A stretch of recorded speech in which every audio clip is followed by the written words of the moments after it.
Just one day ago, The Gamer published an article that's pretty hilarious. The article is titled Interview with All Eyes on Sweet Baby Inc. The devs are just getting on with their jobs. And as you might expect, the entire article is essentially just running defense for Sweet Baby Inc. Something else funny is that this outlet, as you know, calls themselves The Gamer.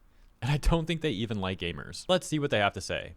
Grant Roberts has been in the gaming industry for 25 years and believes it's now in a worse state than it's ever been. With a seemingly endless stream of mass layoffs and studio closures, it's hard to disagree. Well, it's actually a bit more nuanced than that. Most of these issues are specifically affecting the Western AAA industry. Outside of the West, gaming is thriving right now. And on top of that, even in the West, the indie scene is doing really well. But these sort of corpo gaming journalists keep trying to spin this narrative where we're all supposed to feel bad for these massive AAA Western companies. They never seem to acknowledge the issues at these studios. For example, that they've been extremely predatory to people for years, and how their own decisions have caused them to have massively inflated expenses and absurdly long development times. But job stability isn't the only force at play here. Grant Roberts recently spent 1.5 years working as a narrative director at Sweet Baby Inc., a consultancy company that, like all consultancy studios in games, largely went under the radar until earlier this year. Then all of a sudden, it was everywhere. A targeted hate campaign against the company, which often leads to harassment and abuse of its employees, paints Sweet Baby Inc. out to be many things it's not. For one, it paints them as powerful when consultants have very little sway on what a final game looks like. The tamer detractors target the studio for offering consultancy on diversity, equity, and inclusion, DEI, to a number of AAA projects, while the worst are accusing the team of blackmailing game developers, forcing them to make games quote-unquote woke. Throughout 2024, it has culminated in what many are referring to as Gamergate 2.0, but at the heat of this are people like Grant Roberts, who until recently was one of Sweet Baby Inc.'s 16 employees.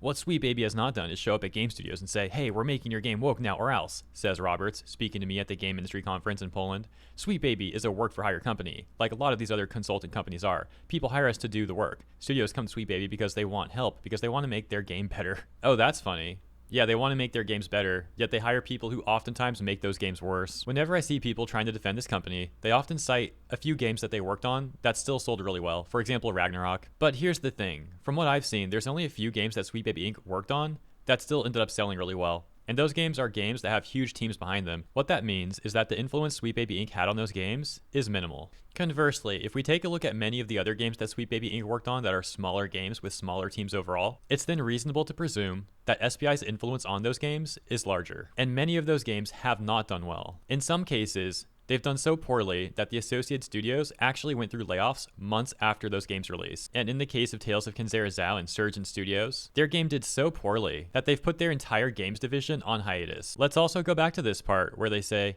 what Sweet Baby has not done is show up at game studios and say, "Hey, we're making your game woke now or else." While SPI may or may not have done that, we have seen Kim Belair, one of their founders, go on record advising people at gaming companies to essentially threaten other people at those companies into hiring consultancy firms like SPI, even saying to quote unquote terrify them. Put this stuff up to your higher ups, and if they don't see the value in what you're asking for when you ask for consultants, when you ask for research, go have a coffee with your marketing team and just terrify them with the possibility of what's going to happen if they don't give you what you want. Continuing, they write, in October 2023, the discourse around Sweet Baby kicked off on message boards.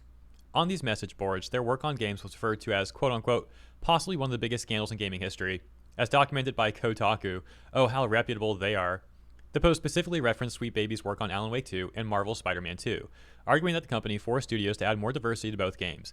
In February 2024, with SSK to JL, it went mainstream, at least in hardcore gaming spheres. Roberts saying, quote, one of the most frustrating parts about the events over the last year and a half is just this incredible level of misunderstanding, both deliberate and assisted. It's not how it works. That's not what we do.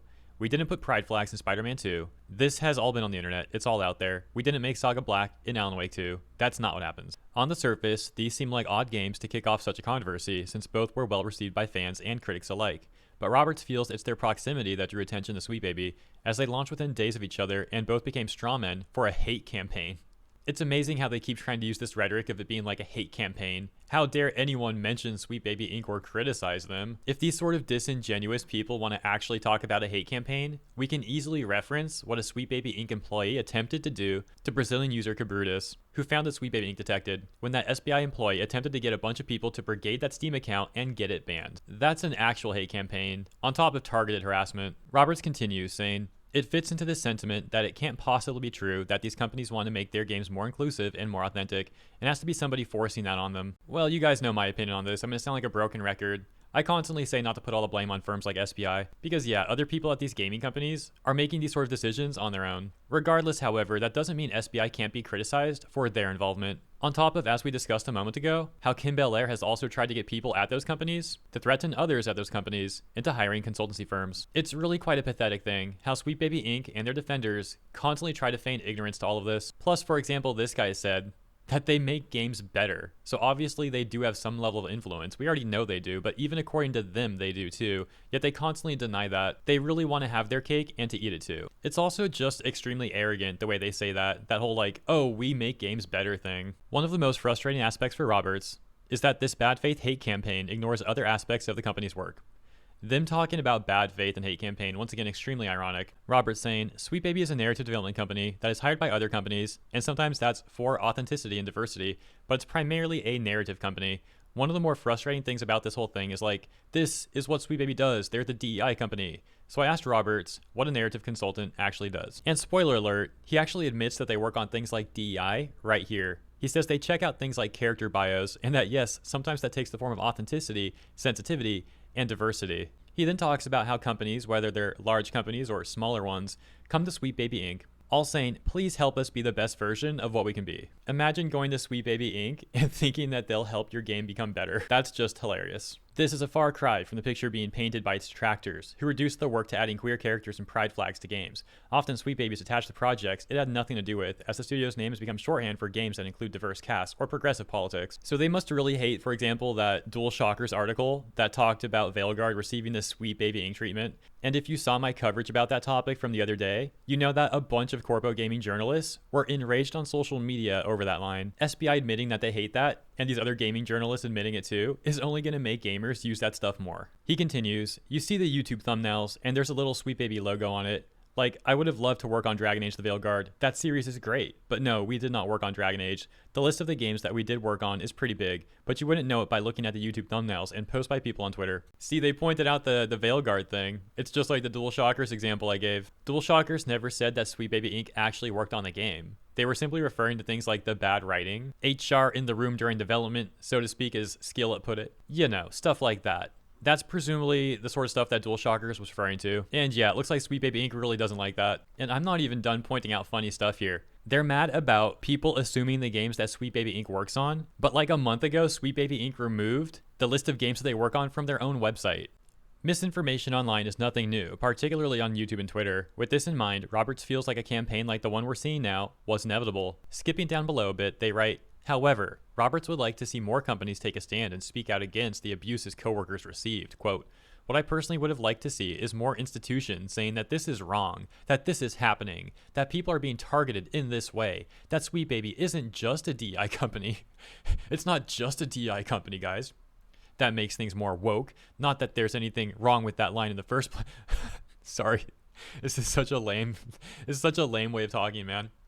Not that there's anything wrong with that in the first place, but even if there was, that's not everything that we do. It would have been nice to have seen more people and institutions learn the lessons of 10 years ago. I'm laughing so much as well about this guy wanting institutions to come defend them. That's like one of the most pathetic things I've ever seen. Institutions, please help us. Please. There's already a bunch of corpos here. A lot of these SPI people had worked at Ubisoft, and they've got like connections in the industry. Some of their associates have even received government funding. And there was even like a nonprofit, which I think is a very corrupt looking one, by the way, which I've talked about before. But this nonprofit has also received government funding, and they came out and defended Sweet Baby. These people want like giant corporations and institutions and the government to come defend them and stuff because, oh my gosh, gamers are pointing out the games that we worked on.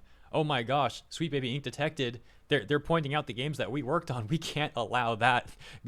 Government save us. Corpos save us. Like, oh my gosh, dude. This is easily the most pathetic thing I've read all day. And they say this at the end.